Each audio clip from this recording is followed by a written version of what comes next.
Hello everyone.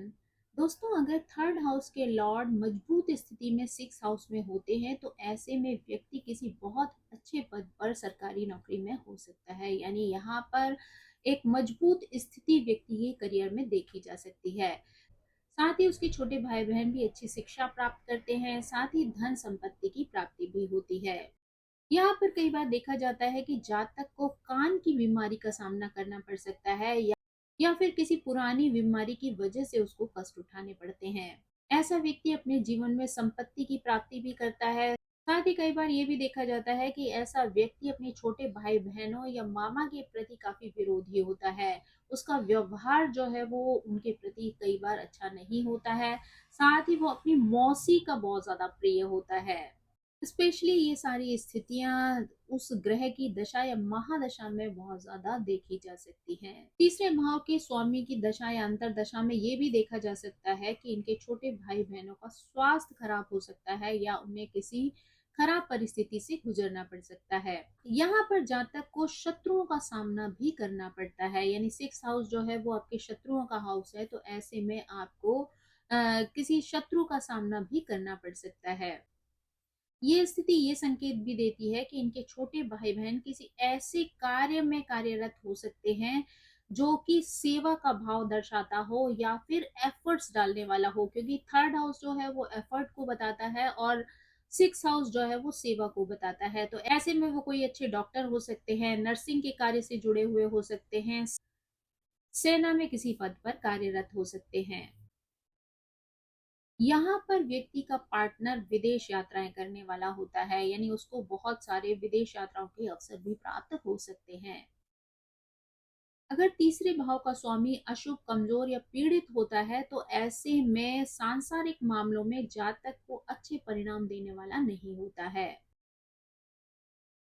तीसरे भाव का स्वामी यदि अशुभ, कमजोर और पीड़ित अवस्था में हो तो भी सांसारिक मामलों में वो जातक को अच्छे परिणाम दे सकता है।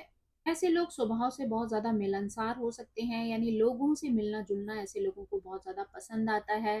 साथ ही जातक का अपने ही रिश्तों यानी अपने छोटे भाई बहनों या मामा के साथ अच्छे संबंध दिखाई नहीं देते हैं। यानी उनके साथ अच्छे संबंध रखना उनके लिए कठिन होता है। साथ साथ ही आर्थिक लेन देन, ईमानदारी और सच्चाई में भी कमी देखने को मिलती है।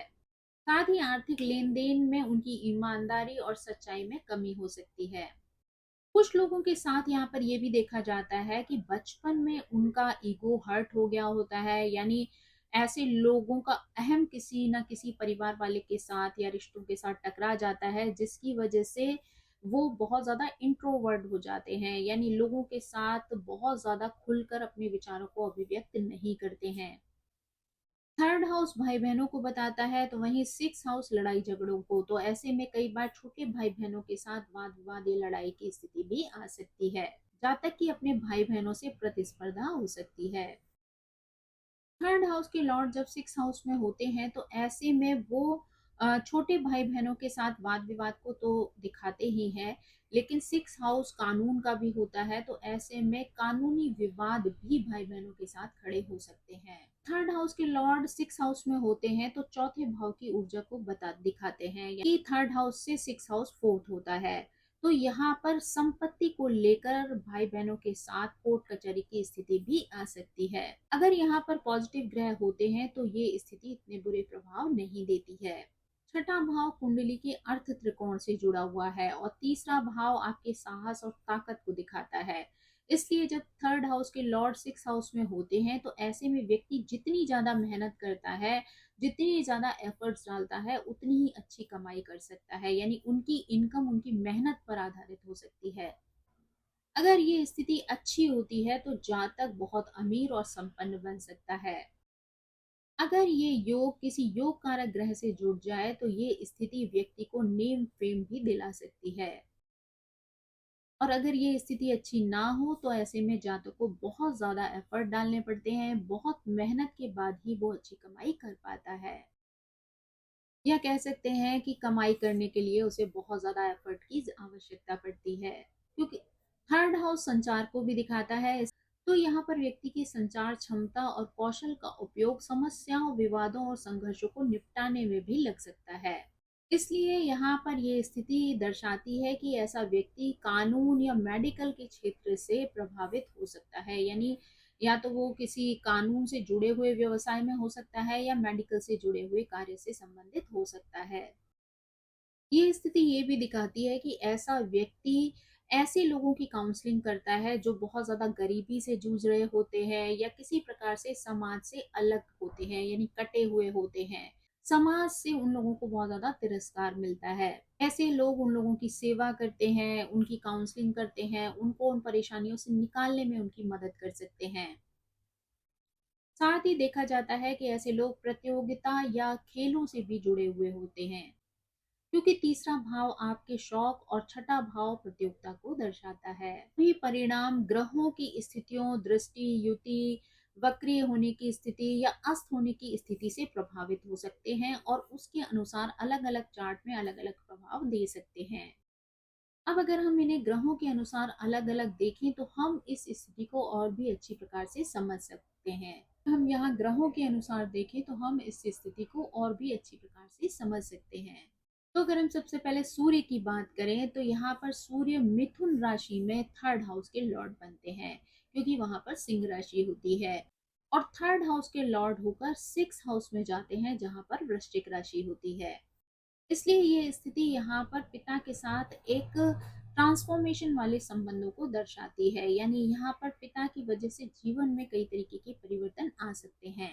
ऐसा व्यक्ति हीलिंग से जुड़ा हुआ हो सकता है, सर्जन हो सकता है, क्योंकि वृश्चिक राशि सर्जरी को भी दर्शाती है।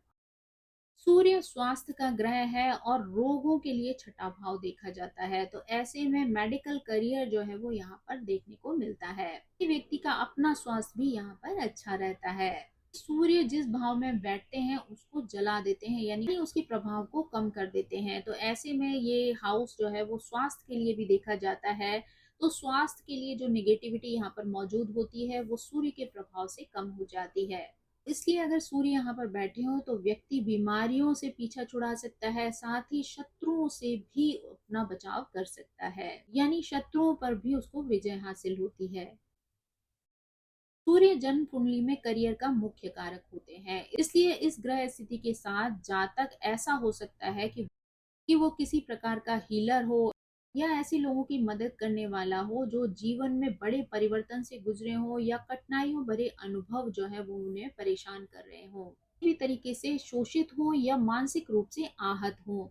तो ऐसा व्यक्ति ऐसे लोगों को ठीक करने में काफी सहायता दे सकता है। अगर हम चंद्रमा की बात करें तो यहाँ पर वृषभ लग्न की कुंडली होती है और चंद्रमा कर्क राशि की वजह से थर्ड हाउस के लॉर्ड होकर सिक्स हाउस में बैठते हैं, जहां पर की तुला राशि है। ये स्थिति ये दिखाती है कि यहाँ पर जातक की माँ को जीवन में बहुत सारी बाधाओं का सामना करना पड़ता है और व्यक्ति का मन लोगों की सेवा करने में, उनका उपचार करने में लगता है। यानी यहाँ पर व्यक्ति के अंदर सेवा का भाव बहुत ज्यादा देखा जा सकता है, दया इसके अंदर बहुत ज्यादा मौजूद होती है। तो ऐसे में किसी को भी अगर इसकी सहायता की आवश्यकता होती है तो ये पूर्णतः उसकी सेवा करने में लग जाता है। यानी जिस भी प्रकार से वो उनको सहायता दे सकता है वो उस हर तरीके की सहायता देने की कोशिश करता है, क्योंकि चंद्रमा जो है वो पोषण का कारक है। ऐसा व्यक्ति सेवा या हीलिंग से जुड़े हुए व्यवसाय में भी कार्यरत हो सकता है। साथ ही इनकी माँ के ऊपर भी इन चीजों का प्रभाव होता है, क्योंकि चंद्रमा जो है वो पोषण का कारक है। तो यहाँ पर उनकी माँ भी नर्सिंग, मेडिकल या किसी भी हीलिंग जैसे व्यवसाय से जुड़ी हुई हो सकती है। ये स्थिति व्यक्ति को रिलेशनशिप काउंसलर भी बना सकती है, क्योंकि तीसरा भाव काउंसलिंग का है और छठा भाव विवादों का। और तुला राशि संबंधों की राशि है जो रिश्तों को बैलेंस करने में सहायता करती है। चंद्रमा भावनाओं और संवेदनाओं का ग्रह है, इसलिए यह व्यक्ति छठे भाव से संबंधित रिश्तों के साथ भावनात्मक रूप से जुड़ाव महसूस करता है। साथ ही यह व्यक्ति उन लोगों के दर्द को भी समझता है। चंद्रमा कुंडली में माँ का प्रतिनिधित्व करता है, इसलिए माँ यहाँ पर छठे भाव से संबंधित कार्यों को भी करने वाली हो सकती है। या कई बार ये भी देखा जाता है कि इस व्यक्ति का अपनी माँ के साथ या अपनी टेक केयर करने वालों के साथ भी वाद विवाद या झगड़ा हो सकता है। अब अगर हम यहाँ पर मंगल ग्रह की बात करें तो मंगल भी दो राशियों के कारण यहाँ पर थर्ड हाउस के लॉर्ड बनते हैं, सिक्स हाउस में बैठते हैं। अगर हम सबसे पहले कन्या लग्न की बात करें तो कन्या लग्न में मंगल तीसरे और आठवें भाव के स्वामी होकर छठे भाव में कुंभ राशि में बैठते हैं। यहाँ पर मंगल की स्थिति बहुत अच्छी मानी जाती है। ऐसा व्यक्ति प्रतियोगिता और मेडिकल के क्षेत्र दोनों के लिए ही बहुत अच्छा हो सकता है। ऐसे लोग उच्च स्तर का रिसर्च करने के लिए भी प्रेरित रहते हैं। यानी ऐसे लोगों को रिसर्च में भी बहुत ज्यादा इंटरेस्ट हो सकता है। हमेशा इस खोज में लगे रहते हैं कि काम को किस तरीके से बेहतर बनाया जा सकता है। ज्यादातर ऐसे लोगों के जो प्रयास होते हैं वो हमेशा समाज की भलाई के लिए होते हैं, लेकिन फिर भी इन्हें जो असली सफलता मिलती है वो 30 वर्ष की उम्र के बाद ही मिलती है। मंगल सिक्स हाउस में अच्छे रिजल्ट देते हैं, बीमारी और रोग से लड़ने की क्षमता आपको प्रदान करते हैं और कठिन परिस्थितियों में संघर्षों का सामना करने की शक्ति भी प्रदान करते हैं। जब भी कोई समस्या आती है व्यक्ति ऊर्जा से भर जाता है और उन समस्याओं का सामना पूरी दृढ़ता के साथ करता है, क्योंकि यहाँ पर थर्ड हाउस के लॉर्ड होकर सिक्स हाउस में बैठने पर मंगल को पूरी एनर्जी उन चीजों का सामना करने के लिए मिल जाती है। ये स्थिति व्यक्ति को प्रेरित करती है कि व्यक्ति किसी भी समस्या, किसी भी परिस्थिति के आने पर घबरा कर भागे नहीं, बल्कि उनका डटकर सामना करे और उन समस्याओं पर विजय हासिल करे।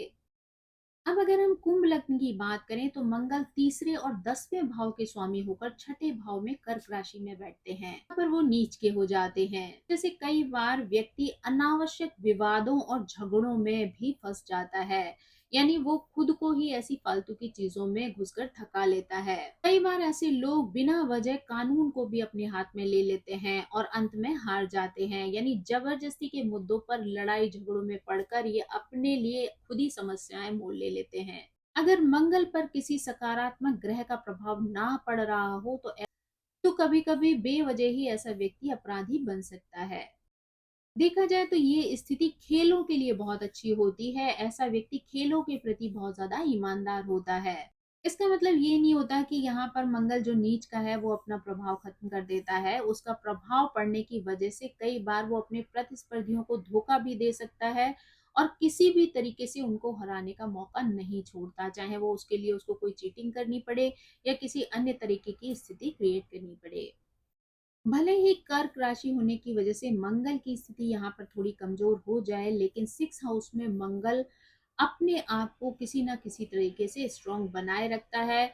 ये बीमारियों और कठिनाइयों से लड़ने की प्रेरणा भी व्यक्ति को देता है। साथ ही किसी भी तरीके की समस्या आती है तो वो उसे ऊर्जा से भर देता है।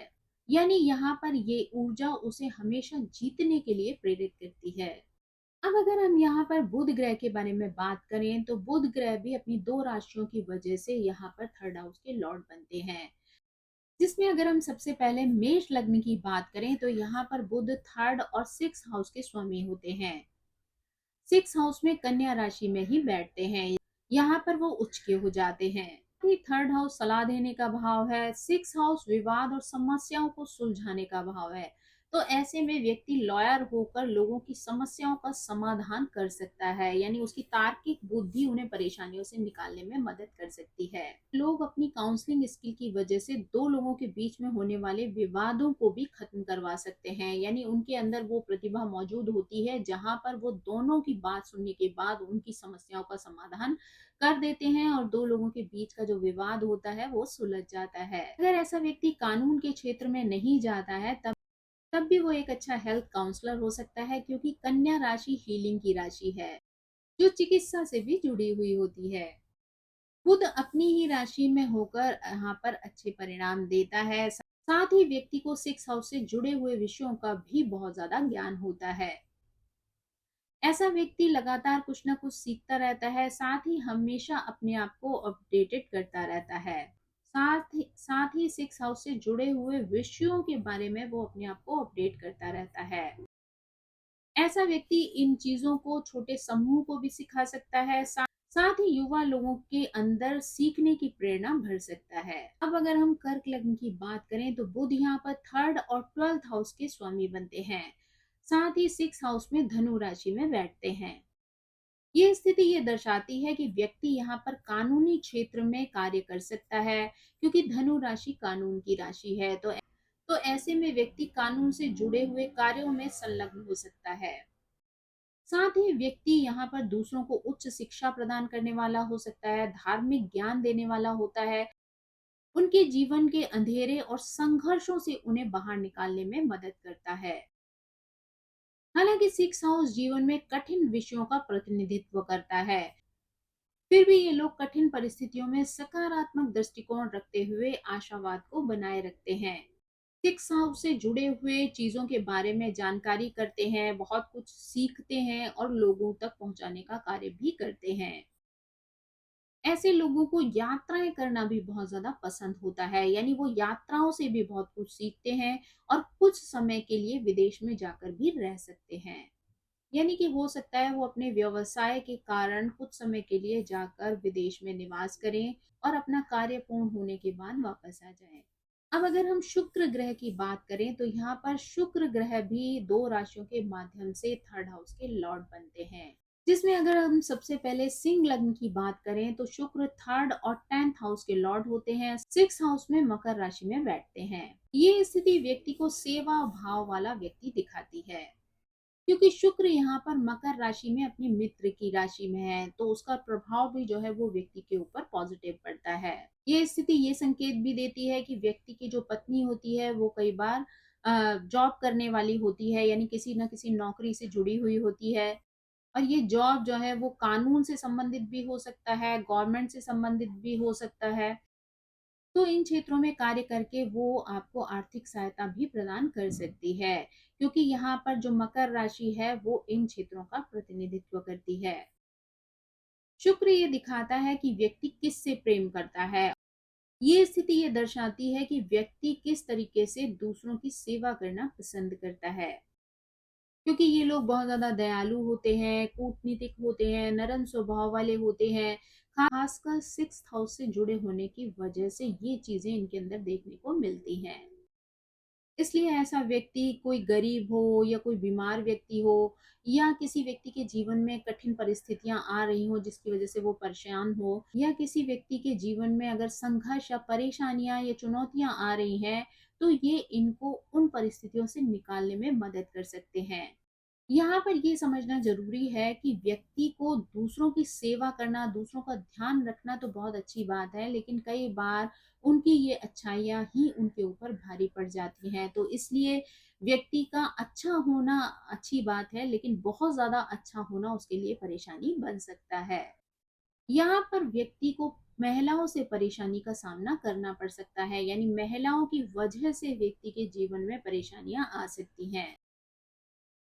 यहाँ पर पॉजिटिव सिचुएशन ये होती है कि व्यक्ति महिलाओं के साथ मिलकर कार्य करने वाला हो सकता है, या फिर उसकी वाइफ जो है वो किसी सिक्स हाउस से जुड़े हुए करियर से संबंध रख सकती है, यानी सिक्स हाउस से जुड़ा हुआ कोई ना कोई कार्य क्षेत्र वो अपना सकती है। अब अगर मीन लग्न की बात की जाए तो शुक्र तीसरे और आठवें भाव के स्वामी होते हैं और सिक्स हाउस में सिंह राशि में बैठते हैं। शुक्र लोगों को आराम देने वाला ग्रह है, सेवा और समर्पण का भाव लोगों के अंदर जागृत करने वाला ग्रह है। जब वो सिक्स हाउस में आता है तो ये दर्शाता है कि व्यक्ति के अंदर दूसरों के लिए सेवा करने का भाव हो सकता है, व्यक्ति दूसरों को सुकून देने की इच्छा रखता है, क्योंकि सिंह राशि अथॉरिटी की राशि है, अधिकार की राशि है। तो यहाँ पर शुक्र ज्यादा अच्छा नहीं होता है, क्योंकि अ, अगर ये लोग किसी के अंडर में काम करते हैं तो वहां पर ये खुद बहुत ज्यादा खुश नहीं रहते हैं। तो इनके लिए जरूरी होता है कि ये ऐसा कार्य करें जिसमें इनके अंडर में जो है लोग काम करें। ये स्थिति व्यक्ति को हीलिंग से जुड़ा हुआ करियर भी दे सकती है। यहाँ पर व्यक्ति के अंदर दयालुता का गुण देखा जा सकता है, बहुत ही नरम स्वभाव का होकर ये दूसरों की मदद करने के लिए हमेशा तैयार रहता है। यानी इसके अंदर देखा जाता है कि ये ज्यादातर बीमार या किसी परेशानी में घिरे हुए लोगों की तरफ ज्यादा आकर्षित हो जाता है और उन्हीं को उन समस्याओं से बाहर निकलने के लिए हमेशा तत्पर रहता है। लेकिन किसी भी चीज़ की अधिकता जीवन में अच्छी नहीं होती है। इसलिए इनको भी ये सलाह दी जाती है कि दूसरों की मदद करना अच्छी बात है, लेकिन उसमें अपने आप का ध्यान रखना भी ज़रूरी है। यानी इतनी ज़्यादा वो उन चीज़ों में ना खो जाएँ जहाँ पर वो अपना ही नुकसान कर बैठें। क्योंकि कई बार जब व्यक्ति दूसरों के लिए करता है, तो धीरे-धीरे करके लोग कई बार उसका फ़ायदा उठाने लगते हैं और ये चीज़ इनके लिए परेशानी बन सकती है। तो सबसे अच्छा यही है कि आप दूसरों की मदद करें, दूसरों को हील करें, सेवा करें, लेकिन उसके लिए एक बाउंड्री क्रिएट करके रखें कि किस लिमिट तक आपको दूसरों के लिए झुकना है या उनके लिए कार्य करना है। महिलाओं को लेकर सावधान रहना इन लोगों के लिए भी ज़रूरी है, यानी जितना महिलाएँ इनको आगे बढ़ने में सपोर्ट कर सकती हैं, वहीं पर महिलाएँ ही इनकी परेशानी की वजह भी बन सकती हैं। तो अगर ये कार्य क्षेत्र में महिलाओं के साथ कार्य करते हैं, तो इन्हें थोड़ा-सा अलर्ट रहने की ज़रूरत है, क्योंकि कभी-कभी छोटी-छोटी बातें भी परेशानी की वजह बन जाती हैं। अब अगर हम गुरु ग्रह के बारे में बात करें, तो गुरु ग्रह भी 2 राशियों के माध्यम से थर्ड हाउस के लॉर्ड बनते हैं और 6th हाउस में बैठते हैं। तो अगर यहाँ पर हम सबसे पहले तुला लग्न की बात करें, तो तुला लग्न की कुंडली में गुरु थर्ड हाउस और 6th हाउस के स्वामी होते हैं। 6th हाउस में मीन राशि में बैठते हैं। यहाँ पर ये स्थिति व्यक्ति को आध्यात्मिक गुरु बना सकती है, कि ये स्थिति आध्यात्मिक गुरु बनने के लिए सबसे अच्छी स्थिति है। ये आपको लोगों की सेवा करने के लिए भी सक्षम बनाती है, कि आप लोगों की सेवा करके उन्हें सही गाइडेंस देकर उनको उनकी परेशानियों से बाहर निकाल सकते हैं। गुरु गाइडेंस का ग्रह है, तो इसलिए ऐसा व्यक्ति अच्छी काउंसलिंग भी कर सकता है। गुरु काउंसलिंग का ग्रह है, ऐसा व्यक्ति आध्यात्म से जुड़कर लोगों की काउंसलिंग भी कर सकता है, उनका उनको मार्गदर्शन भी दे सकता है, यानी उनके जीवन में किसी भी तरीके की अगर कोई बाधा, परेशानी, चुनौती आती है, तो ऐसा व्यक्ति उन लोगों को उन परेशानियों से बाहर निकलने में हेल्प करता है। ऐसा व्यक्ति अपनी काउंसलिंग और मार्गदर्शन के माध्यम से लोगों की मदद करना चाहता है और उनको उनके जीवन की जो परेशानियां हैं उनसे ऊपर उठाना चाहता है, यानी उनसे बाहर निकाल लेना चाहता है। यहाँ पर गुरु 6 हाउस से जुड़कर गरीब पीड़ित लोगों की सहायता कर सकता है, बीमारों की मदद कर सकता है। अगर यहाँ पर जातक किसी तरीके की बाउंड्रीज तय नहीं करता है, तो ये चीजें व्यक्ति के जीवन में परेशानियां पैदा कर सकती हैं। यहाँ पर व्यक्ति एक अच्छा शिक्षक भी बन सकता है, यानी कि अगर वो आध्यात्मिक गुरु नहीं बनता है या काउंसलर नहीं बनता है, तो वो टीचिंग के प्रोफेशन में जाकर भी लोगों को सही दिशा दे सकता है। अब अगर हम मकर लग्न की बात करें, तो यहाँ पर गुरु थर्ड और 12th हाउस के लॉर्ड बनते हैं। साथ ही 6th हाउस में मिथुन राशि में बैठते हैं। ये स्थिति कुछ लोगों को काउंसलर बनने का अवसर भी दे सकती है, यानी ऐसे लोग अच्छे काउंसलर हो सकते हैं और लोगों को उनकी परेशानियों से बाहर निकलने में मदद कर सकते हैं। चाहे वो स्थिति हीलिंग वाले क्षेत्र से जुड़ी हुई हो, यानी उपचार या चिकित्सा से जुड़ा हुआ कार्य हो उनका, या फिर कानून से संबंधित हीलिंग हो, यानी किसी न किसी तरीके से वो उनको मुसीबतों से बाहर निकालने में सहायता करते हैं। गुरु धन का भी प्रतिनिधित्व करते हैं, तो ऐसा व्यक्ति आध्यात्मिक ज्ञान के माध्यम से दूसरों को मार्गदर्शन देकर भी धन कमा सकता है, या काउंसलिंग के क्षेत्र में भी कार्य करके वो धन की प्राप्ति कर सकता है। 6th हाउस से जुड़े हुए लोगों के प्रति भी इनके अंदर बहुत ज्यादा सहानुभूति होती है। कोई व्यक्ति गरीब है, पीड़ित है, या कर्जदार है, या बीमार है, तो उनके प्रति भी इनके अंदर दयालुता देखी जा सकती है। ऐसी चीजों के प्रति व्यक्ति स्वयं भी पढ़ाई कर सकता है और दूसरों को भी इन चीजों के बारे में गाइडेंस दे सकता है। अब अगर हम शनि ग्रह की बात करें, तो यहाँ पर वृश्चिक लग्न और धनु लग्न के माध्यम से शनि थर्ड हाउस के लॉर्ड बनते हैं, यानी वहां पर या तो मकर राशि होती है या फिर कुंभ राशि होती है। और जब शनि थर्ड हाउस के लॉर्ड होकर 6th हाउस में जाते हैं, में वो व्यक्ति अपने दुश्मनों और बाधाओं को हराने में पूर्णतः सक्षम होता है। अगर बात वृश्चिक लग्न की हो, तो यहाँ पर शनि मेष राशि में चले जाते हैं और यहाँ पर वो नीच के हो जाते हैं। इसका मतलब ये होता है कि यहाँ पर व्यक्ति को अपने दुश्मनों को हराने में कड़ी मेहनत करनी पड़ती है, यानी जितनी एनर्जी वो लगा सकते हैं उससे कहीं ज्यादा एनर्जी लगाने की जरूरत पड़ती है। क्योंकि शनि हमेशा चीजों को लंबी अवधि तक खींचते हैं, तो ऐसे में व्यक्ति को इन सभी परेशानियों का सामना लंबे समय तक करना पड़ता है। क्योंकि शनि कठिन परिश्रम के बाद ही परिणाम देते हैं, तो इसलिए बिना परिश्रम के अगर आप सोचते हैं कि आपको रिजल्ट मिल जाएगा, तो ऐसा संभव नहीं है। यानी शनि के रिजल्ट पाने के लिए आपको कड़ी मेहनत करने की जरूरत पड़ती है। शनि लंबी अवधि तक लगातार मेहनत करने के बाद ही व्यक्ति को रिजल्ट देते हैं, लेकिन वो उसकी सोच से भी अधिक होता है। यानी शनि के द्वारा दिया गया रिजल्ट जो है वो व्यक्ति के जीवन में स्थिरता लेकर आता है, साथ ही वो उस लाभ की प्राप्ति करता है जो वो काफी सालों से मेहनत करने पर भी इमेजिन नहीं कर रहा होता। ऐसा व्यक्ति नेचुरली हीलर होता है, यानी प्राकृतिक रूप से जो है वो दूसरों को हील करने की कला जानता है। ऐसे लोग बहुत ज़्यादा मेहनती होते हैं, इसलिए छोटी-मोटी बीमारियों पर तो ये लोग ध्यान ही नहीं देते हैं। इन्हें अपने जीवन में अच्छे परिणाम हमेशा 30 वर्ष की उम्र के बाद ही देखने को मिलते हैं। धनु लग्न वालों के लिए शनि वृषभ राशि में पहुंचते हैं 6 हाउस में, तो यहाँ पर वो उनकी मित्र राशि होती है।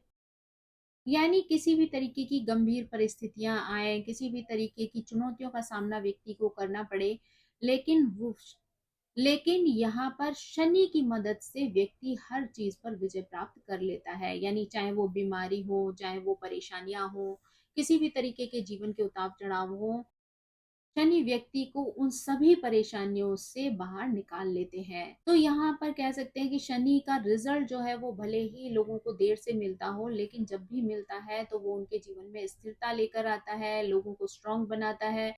लेकिन इसके लिए व्यक्ति को जीवन में धैर्य की बहुत ज्यादा आवश्यकता पड़ती है। यानी अगर व्यक्ति धैर्य के साथ लगातार प्रयास करता रहता है, तो वो अपने जीवन में लक्ष्य की प्राप्ति अवश्य ही कर लेता है। अगर निष्कर्ष के रूप में कहा जाए, तो जब भी थर्ड लॉर्ड 6 हाउस में होते हैं, तो ऐसे में व्यक्ति को मिश्रित यानी मिले जुले परिणाम देखने को मिलते हैं। अधिकांश मामलों में देखा जाता है कि एक समय में व्यक्ति को शक्ति की प्राप्ति होती है, जहां पर व्यक्ति सकारात्मक परिणाम की ओर आगे बढ़ता रहता है। यानी कि थर्ड हाउस के स्वामियों की वजह से व्यक्ति को जीवन में वो स्ट्रेंथ मिलती है, जहां जो भी समस्याएं, जो भी परेशानियां हैं, उनसे लड़ने की ताकत रखता है। अगर वहां पर किसी पॉजिटिव ग्रह का प्रभाव पड़ रहा हो, तो वो उन सभी चीजों को बड़ी आसानी से जीत लेता है। यानी किसी भी तरीके की परिस्थितियां हो, वो उन सभी पर विजय प्राप्त कर लेता है। लेकिन अगर वहां पर कोई मैल्फिक ग्रह होता है, तो चीजें वहां पर भी जीती जा सकती हैं, पर वहां व्यक्ति को दुगने एफर्ट की जरूरत पड़ती है। तो दोस्तों, ये थी थर्ड हाउस के लॉर्ड से संबंधित जानकारी। जब थर्ड हाउस के लॉर्ड 6 हाउस में बैठते हैं, तो अलग अलग ग्रहों के अनुसार अलग अलग चार्ट में अलग अलग प्रभाव देते हैं। आई होप ये जानकारी आपको पसंद आई होगी। Thank you so much. मेरी आप सभी से रिक्वेस्ट है कि प्लीज मेरे चैनल को सब्सक्राइब करें, लाइक करें, शेयर करें और कमेंट करके इसी तरह मुझे प्रेरित करते रहें। So thank you.